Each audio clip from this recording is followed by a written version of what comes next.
Hi friends, it's Jess with Our Bipolar. Welcome back to my channel.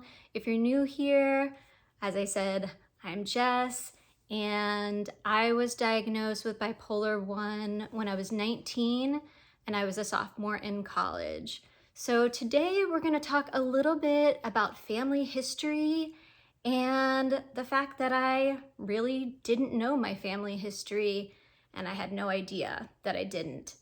But first, before we go into that, if you could please subscribe to my channel. Most people who view my videos are not subscribed. So if you could do that, I would really appreciate it. Also, if you could hit the like button, it really does help my videos be viewed more. And also comment. I love the comments and I try to reply to all the comments. So let's dive right in. So what happened was, back in July, I spoke at a mental health event called Stomp the Stigma, and I'll put all the info about it down in the description. And what it was a 5K, and it was also a family event. There were events there for kids. And I spoke there along with another person who actually organized the entire event. And some of my family came to support me, which was really great. And after I did my presentation, I was speaking with my parents along with the organizer of the event, and my mom brought up that on her dad's side of the family, so my grandpap's side, I'm in Western Pennsylvania. A lot of us say grandpap, but that there was a cousin or an aunt of my grandpap, she wasn't sure which, who had schizophrenia and who was institutionalized for most of their life. And I just sitting there, in a public place, and I was shocked. I had no idea that anyone in our family had schizophrenia or any other kind of really serious mental illness. And I had been diagnosed almost 25 years ago. And this whole time I thought that I was an anomaly. I was one of those people who didn't have really serious mental illness in their family, and it hadn't been, passed down to me by anyone. And I was just sort of like on this little island alone. And, in the beginning of my diagnosis, I remember thinking like, why me? Why do I have this? There's no one in my family who has either bipolar or another mental illness like schizophrenia or something that's a serious mental illness. So later, I called my mom and I said, do you remember, you said that someone in our family had schizophrenia? Like, why didn't I ever know about that? Like, that just seems kind of strange. And she was just like, oh, somehow I thought you knew. I didn't mean to keep it a secret. And I think she was pretty worried that I was upset with her, angry. And I was like, no, I was just so shocked and surprised. And, I'm really glad to know this. And please, if there's any other information about other people in our family, I would like to know. I'll just say here that I think if you do have bipolar disorder or another mental illness, it is a good idea to find out from your family if anyone else in the family has it, just to sort of understand your background and to understand maybe how this came about. I just think it can be good for the person to know this kind of information.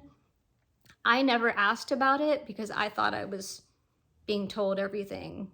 So if you are a parent with a child who has a mental illness, please inform them if there is like a mental health history in the family.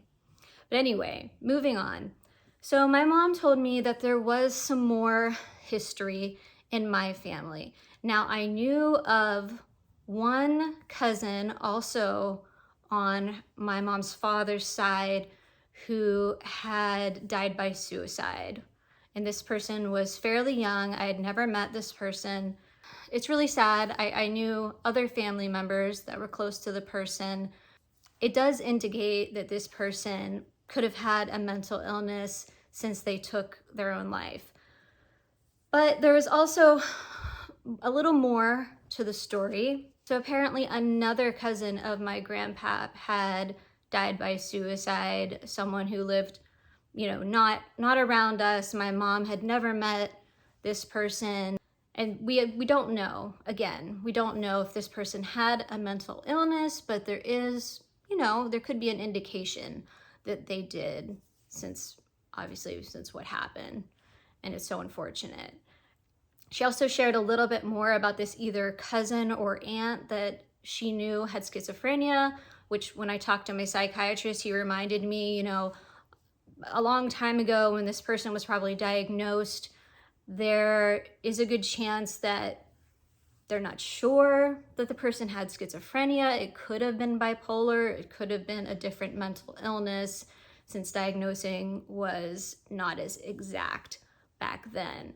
But this person was a woman, and she was institutionalized, and my mom said she had seen a picture of her, never met her, and she was much older than my mother, so probably more at the age of my grandpap. So this was all I got, you know, the person with schizophrenia, and then there were 2 people who had died by suicide.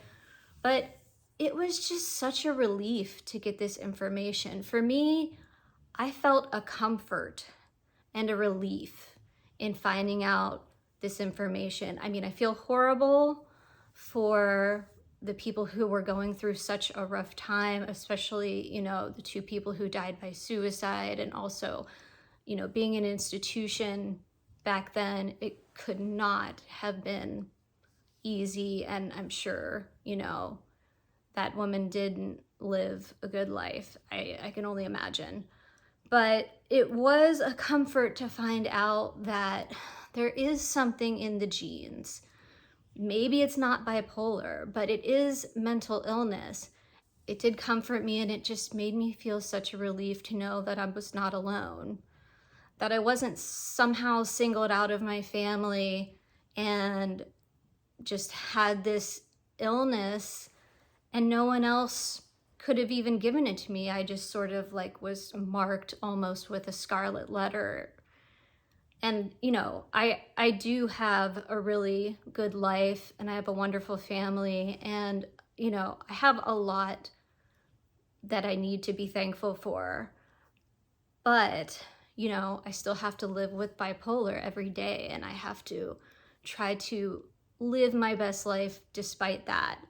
And so just knowing there was this family history, it brought me a lot of peace. So that's really all I have for the video today, and I'll see you in the next one. Bye.